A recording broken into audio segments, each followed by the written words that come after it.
Hi there, I'm Lebogang and welcome to Mzansi Business. In today's video, I want to talk about South Africa's and Africa's largest restaurant franchise, famous brands.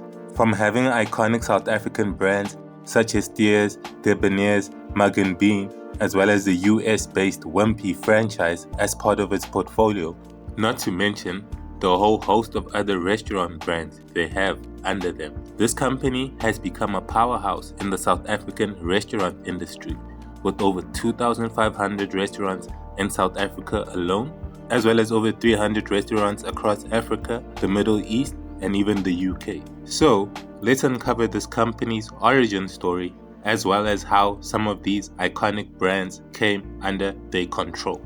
The famous brand story begins with a man known as George Halamandres, born in 1911 to Greek parents who immigrated to South Africa somewhere around 1902. His parents established the Good Hope Cafe on Johannesburg's Main Street, which quickly gained popularity for its diverse menu, which offered breakfast, lunch, and dinner to a growing clientele. However, tragedy struck in 1927 when George's father died of a heart attack, leaving George to take the reins of the family business at just 16 years old. George's responsibilities extended beyond the cafe. He had to take care of his 4 younger brothers, putting them through school. Seeking new opportunities, George sold the Good Hope Cafe to a cousin but retained ownership of the building. He would then move to California with his wife and son, and while in California, George noticed significant innovations in the food industry, notably during the rise of the McDonald's brothers and their revolutionary assembly line procedures. He returned to South Africa 5 years later, and although he was semi-retired, boredom prompted him to consider creating job opportunities for his son Georgie, who was now nearing adulthood. This led to the opening of the first Milky Lane in 1958 in Hillbrow. Milky Lane introduced soft-serve ice cream to South Africa. There was a lot of skepticism around the Milky Lane launch as they opened their doors in the winter, but despite the slow start, Milky Lane flourished. Milky Lane was eventually sold sometime around 1961, and George's next venture came, the Golden Spur Steakhouse in Rosebank, being the first of its kind in the country. This restaurant combined selling steak as well as ice cream on the side, a concept that intrigued many but raised doubts about its viability. The Golden Spur became a massive success, however, paying for itself within just 6 months. Encouraged by this achievement, George expanded further by opening a new restaurant, 7 Steers, in Highlands North, which also enjoyed significant popularity. In 1969, George incorporated his restaurants as Steer Holdings, and in the early 1970s, George opened his third restaurant, Black Steer, in Yeoville. George's 3 restaurants continued to prosper, solidifying his legacy in the South African food industry. 1970, George turned his attention to fast food, opening his first hamburger restaurant, Steers, in Jeppe, Johannesburg. And this is pretty much where the Steers story begins. By the mid-1970s, the Steer chains grew to about 35 units and had spread beyond South Africa to Rhodesia, today's Zimbabwe. Unfortunately, George would pass away in the early 1980s. The leadership of the chain stayed in the family though, with his nephews and son taking charge of various departments. They thought of more ways to grow the franchise and would place just a single newspaper ad that generated hundreds of inquiries, leading to the opening of a Steers outlet in Sandton City. And a further 15 new restaurants were added in just 2 years, and this number grew to 250 stores 10 years later. In the early 90s, they opened up 1 restaurant in Athens, Greece, but this venture would only last a few years. By 1993, Steers had moved into Botswana, and 1994, Steers Holding would list on the JSE. 1995, they would also face some serious competition when McDonald's opened its first restaurant in South Africa in November of that year. Steers responded to this challenge by diversifying. It acquired a steakhouse chain known as Longhorn that had about 26 outlets. Some of the outlets were closed and others converted to the Steers restaurants, and they kept 9 Longhorn steakhouses to be able to cater to the upper market. Steers also emulated McDonald's by adding a drive-through format and also developed 2 other franchise concepts, Steers Fastland and Steers Canteen, which could be operated within the structure of a corporate or industrial cafeteria. Scaled-down Steers outlets were also developed to be run out of gas stations, and agreements were reached with Shell, Engen, BP, and Total. Steers continued to expand and diversify in the second half of the 1990s by opening restaurants in Kenya and Mauritius in 1996, and 2 years later, units were added in Zambia, Tanzania, Ivory Coast, as well as in Swaziland, now Eswatini. The company grew rapidly, acquiring the Debonairs Pizza brand in 1997 and launching the Fishaways brand in 1998. More on these two companies later. In 1998, they launched the Wacky Wednesdays, where you could get 2 burgers for the price of 1, something that is still running to this day. Around 2009, it was only 25 Rand for this meal. Today, it's about 60 bucks. Somewhere in the late 90s, Steers acquired a majority stake in Kuyaka's Foods, a maker of sauces and garnishes, in a bid to control more of the value chain in the restaurant ecosystem. 2003, Steers became involved in the fast-growing coffee sector by acquiring a company known as Creative Coffee, which held the rights to brands such as House of Coffee and Illy Boutiques. Also in 2003, they acquired Pleasure Foods in a crazy 150 million Rand deal. As a result, they picked up 373 Wimpy restaurants and increased their portfolio to nearly 1,000 outlets across Africa, making it Africa's largest fast food group. To better reflect the company's new position, the Famous Brands name was adopted in 2004. In 2005, Famous Brands acquired True Fruit, a South African manufacturer of premium fruit juices. The idea was to leverage the Famous Brands stable of franchise operations to increase True Fruit sales and potentially supply other food service channels as well. Famous Brands would also acquire Baltimore Foods, a South African maker of soft serve ice cream that was a Wimpy supplier, and that same year acquired the Aqua Monty water brand. 2009, Steers would launch the Prince Steer Burger, and its parent company Famous Brands would acquire the Mugg Bean franchise. More on Mugg Bean later. 2010, Steers launched a vegetarian option with its veggie patties, and while there isn't a definitive date for when Steers transitioned to heavily promoting Steers Flame Grilled, it just tastes better as their slogan, it's widely considered to be sometime in the mid to late 2000s. Also from 2010 is as early as I can find, but ever since, Steers have been sponsoring varsity sports even up to this day. 2011, they launched the Mighty King Steer Burger, followed by 3 new flavors of the King Steer Burger: the Bacon and Avo, the Spicy King Steer, and the Tropical King Steer. As for the original King Steer Burger, I can't say for sure when that was released. 2012, they'd launched the Big Bacon Burger, as well as the Everyday Awesome Meal that was only 24.90. And in 2013, they opened up a restaurant in London, although as of 22, the outlet has since been closed. They would also launch their new flame grilled peri peri chicken, and Simba would release the Steers Monkey Gland flavored chips. 2015, Steers dropped the Get Real meal, which was only about 30 bucks, the Mexi Burger, and cheesy fries. 2016, they launched the Georgia Burger, and this burger is cool and everything, but I don't know what normal person would want a pineapple on their burger. But anyway, 2017, they dropped the Panda meal that was only 34.95, as well as releasing a whole campaign. 2019, Steers launched the new Bear Burgers. It's the flame grilled burgers we all know and love without the buns. They would also be a sponsor of the Survivor South Africa reality show, as well as Rage Fest. They partner with Pick and Pay so that customers can exchange their Smart Shopper points for flame grilled items at Steers. The Steers restaurant has scooped up numerous awards and recognition over the years, including Best Hamburger in the quick service restaurant industry for 17 years in a row, as well as Best Chips on numerous occasions. The brand has continued to prosper and currently has over 700 Steers restaurants across Africa and the Middle East. Over the years, Steers has rolled out breakfast options, salads, sandwiches, and of course they fire ribs and milkshakes. And we all love that Steers have their own sauces. They launched that in 1989. To open up a Steers outlet today, you'll need to pay a franchise fee of anywhere from 68,000 to 75,000. To set up a store, you'll need approximately 3.7 million for a drive-through store and about 1.9 million for an inline store. Alright, let's talk about Debonairs. Debonairs Pizza, which was formed in 1991 by Craig McKenzie and Andrew Harvey. Craig McKenzie came up with the idea following a gap year trip to Los Angeles when he was a student at the University of KwaZulu-Natal. He became inspired to bring the pizza delivery concept to South Africa, where takeout was limited and delivery non-existent. He joined forces with Harvey, who possessed the computer knowledge to set up a delivery system.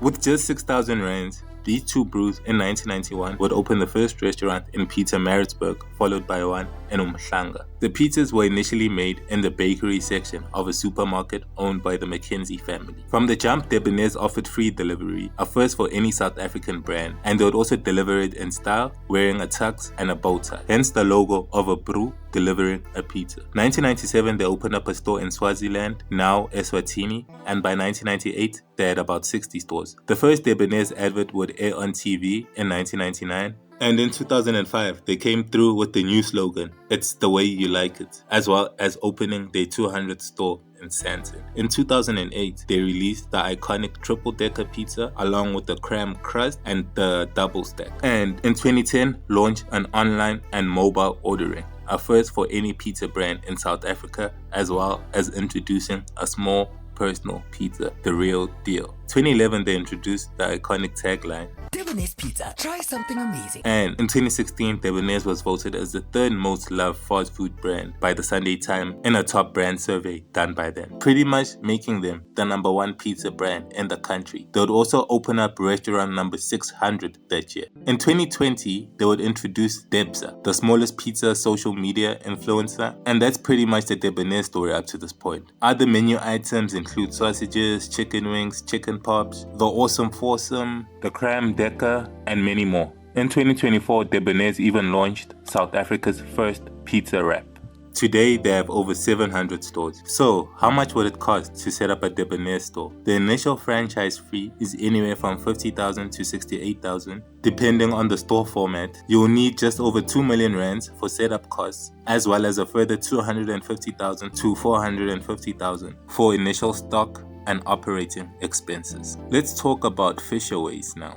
Fishaways was launched in 1998 by Famous Brands, but at the time Steers Holdings. It began as a joint venture with Ocean Basket, but Ocean Basket was bought out in 2001. I think the most notable menu items is probably the hake and chips, but yeah, this restaurant pretty much make items centered around hake and things like that. So like hake burgers, hake and calamari wraps, rice and hake nuggets, and so forth, as well as other seafood items such as calamari strips and prawns, and all at an affordable price. For sides, they have onion rings, salads, and coleslaw. It is also a healthier alternative to other fast food joints. Over the years, they released things like the prawn and hake salads, the squiggly pops, which I honestly have no idea what that is, fish pops, fish cakes, fish sliders. I'm sure you get the point. In 2023, they released a crunchy hake as well as a new snook meal. And in 2024, they had launched sushi, only available at selected restaurants. Fishaways is today one of the fastest growing franchise networks in South Africa, having grown close to over 250 restaurants. Let's move on to Wimpy. Wimpy isn't from South Africa. It's an American brand that was founded in 1934 by a man known as Edward Gold as Wimpy Grills. From 1954 onwards, it also operated as Wimpy Bar. Wimpy International opened its first South African location in Durban in 1967, and 1,000 people visited the store on the first day. It focused on Wimpy coffee, all-day breakfasts, burgers and grills, complemented by a wide selection of shakes and desserts, something that would develop for the years to come. It adapted its menu and marketing strategies to cater to local tastes and preferences, ensuring a strong connection with South African consumers. In the late 70s, the restaurants were held by a company known as Bakers SA. Also during the late 70s, there was only about 7 Wimpy locations left in the US, but in South Africa, the restaurant continued to experience massive success. Bakers SA would sell its stake in Wimpy, South Africa, to Pleasure Foods in 1987. During the 1980s, the iconic partnership with Mobile, now Engine, led to the rapid establishment of Wimpy pit stops at petrol stations nationwide. And for many South Africans, it's now tradition to have Wimpy on a stopover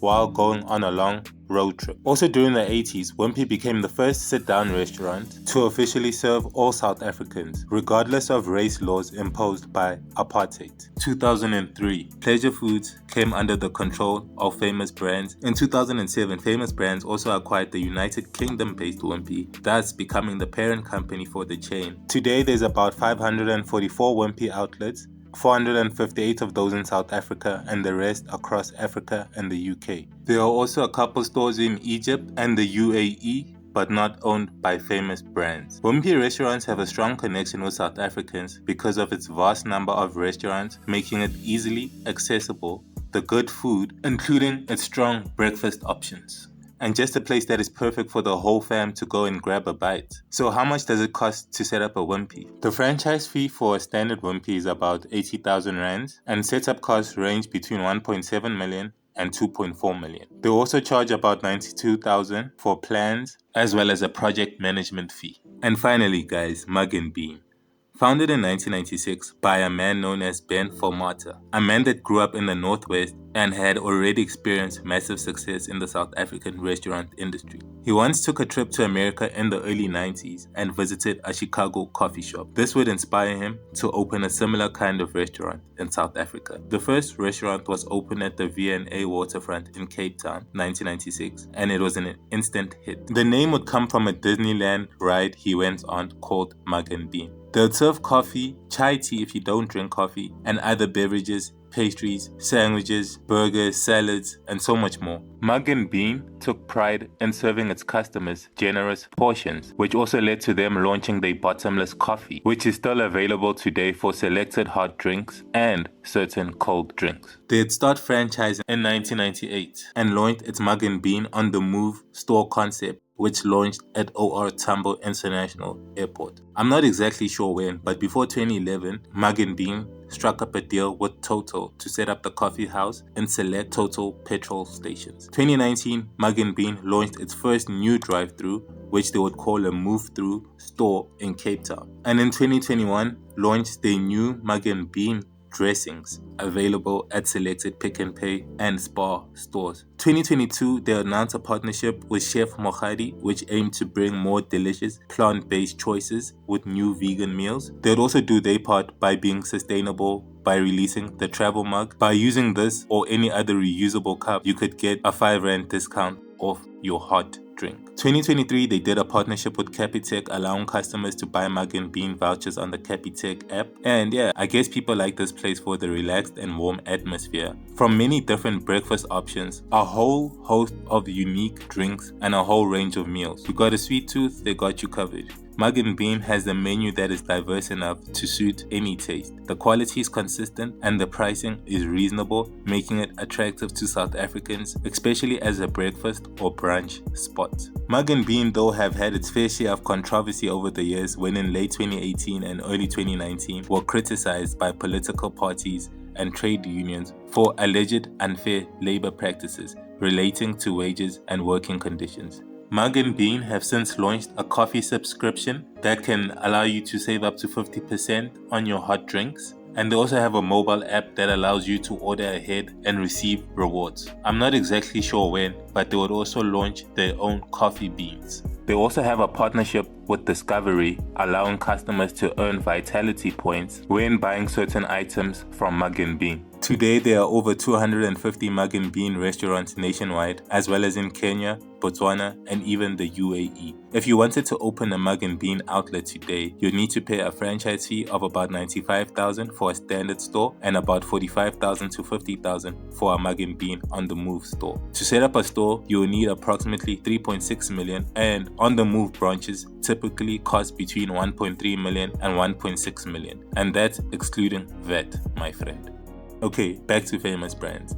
In 2008, Famous Brands acquired a 51% stake in premium and boutique lifestyle cafe brand Tasha's. Tasha's was the brainchild of Natasha Sideres and was founded in 2005 with a single restaurant in Mzansi. By 2014, the brand had 11 restaurants across the country, and that same year would expand into the UAE with an outlet in Dubai. By 2020, Tasha's had grown to a network of 18 restaurants in South Africa and 8 in the UAE. But that same year, Famous Brands sold its 51% stake back to the Sideres family to be able to focus on their other restaurant. In 2010, Famous Brands acquired Keg and McGinty's for 27 million rand. The acquisition expanded Famous Brands' portfolio into the pub and restaurant sector. They would also acquire the Vovotello brand, an artisan bakery and cafe that same year. Remember I spoke about how George sold Milky Lane somewhere around 1961? Well, in 2011, 50 years later, famous brands would acquire Milky Lane. Today, there are over 100 Milky Lane outlets. And in 2012, famous brands acquired the Europa and Fego Cafe brands. Some of the Fego Cafe restaurants have since been converted into Mugg Beans, and others were kept. Also in 2012, they had started providing restaurant solutions for the Netcare group under the Net Cafe brands. 2013, famous brands acquired a stake in the holding company of major Nigerian restaurant, Mr. Biggs, as well as acquiring the Turn and Tender brand, a family steakhouse restaurant chain that started in 1997. In 2014, they would acquire Wakaberry, a South African frozen yogurt brand. However, all Wakaberry outlets have been closed as of 2024. 2015, the group acquired Mythos, a contemporary Greek restaurant brand that was founded in 2006, and in 2016 acquired Gourmet Burger Kitchens in the United Kingdom, which they have since sold.